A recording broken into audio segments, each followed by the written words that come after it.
Today in this video, we're going to talk about when applying for a mortgage, why everything needs to match, why it needs to make sense. Check it out.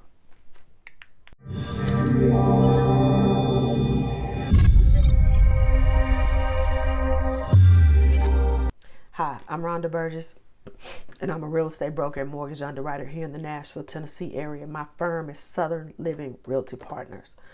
All right, I'm gonna answer a couple of questions I get that I have received from some of y'all. Listen, now we're still in early 24, we're in early January. Think about your taxes now and how you're going to file and what you're going to claim and everything, because it needs to match. Okay, so let's say you trying to run game, because I get this a lot.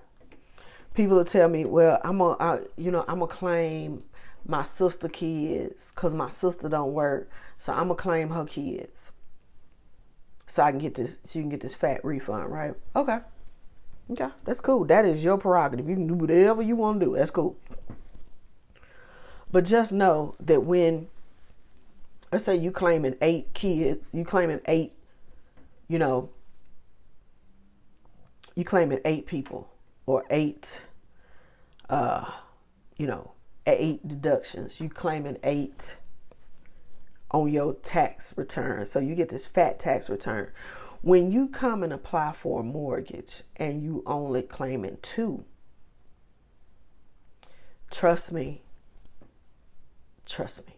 especially if you're getting a government loan, meaning you getting an FHA, you getting an FHA, you may be getting a VA, you may be doing a rural housing.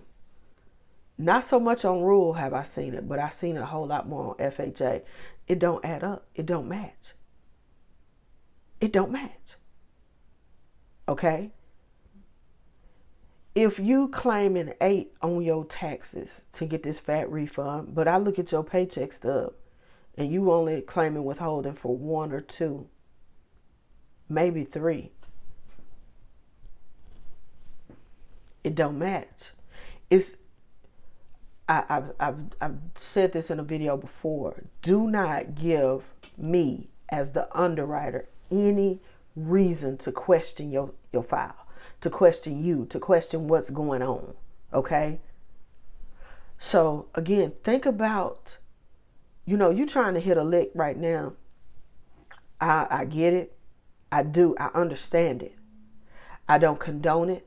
I'm not telling you what's right, what's wrong. All I'm telling you is later on, if it don't add up, if it don't match, if it don't make sense, it ain't gonna make sense later. It's not gonna work. So think about this. If you're trying to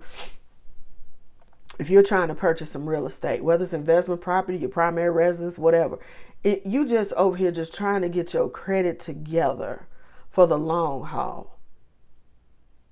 You need to think about what you gonna do, because them taxes are gonna follow you. My self-employed people, just go for my self-employed, my W-2 people, whatever. It's gonna follow. It follows you. So, my self-employed people, we've already talked about how you got to eat them taxes for 2 years, not write everything off, so you have money to show when it's time to get a loan, right? That same tip for my W-2 people. You can't sit up here and get this fat return and all of a sudden file these kids right here at the end of the year. But I'm looking at your paycheck stubs when you do come in May and June and I can see your transcript, because the computer, when it's all lined up right, we can get transcripts real quick from the IRS. Sometimes it don't work right, like during COVID, but they getting back together. So again, I see you filing 8 kids for 23 and you ain't never filed with 8 withholdings. You know what I'm saying? 8 exemptions. You never filed that before, because I can see 22, I can see 21, I can see 20. And yet and still there's nothing that has changed. You're saying you still working the same job. I don't see, when I look at how many dependents you got on your application and you ain't got them but one or two, that's going to be one of them things that make you go, something ain't right. If you're going to tell the lie, you got to tell it consistently all the way through. I'm going to say this again for the people in the back. If you're going to tell the lie, you got to tell it consistently all the way through. But if you tell the truth, you ain't got to keep up with it. If you tell the truth, you ain't got to keep up with it. So it's just my little piece of advice as an underwriter.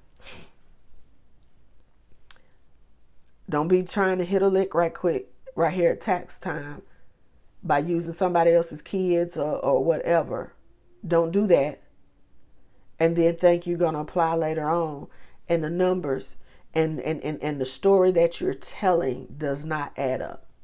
It just can't. It just won't work. You need to make sure that it's consistent. Because see, let me tell you something. You sit up here and a lot of our down payment assistance, closing cost assistance program, they're driven by household size. Just like your rural development loans are governed by household size, meaning how many people's in the house. So if you been saying it's just 4 people in the house, you, your spouse, and 2 kids, for example. If you've been saying this, and that's what you put on your application, and you've been saying 4, but I see you claiming 8, 10, 12 on your tax returns. Where are these people at? Because see, when you claim all them children on your tax return, you are saying that you supported them, that they live with you. And that, these was people, a part of your household. So believe me when I tell you, especially on the government side, we look at that. We look at that. We look at that. It may not be that prevalent, like maybe if you get a conventional loan or something like that. But I'm going to tell you, on the government side, when you're doing a FHA, you doing a rural housing, you doing something like that, we're going to look at that. And if it don't add up, if it don't make sense, you're going to have some splaining to do. And 9 times out of 10, it's going to get you kicked out. It's going to get that loan kicked totally out. Just a little something for y'all to think about. Again, my name is Rhonda Burgess, and I am a real estate broker here in the Nashville, Tennessee area.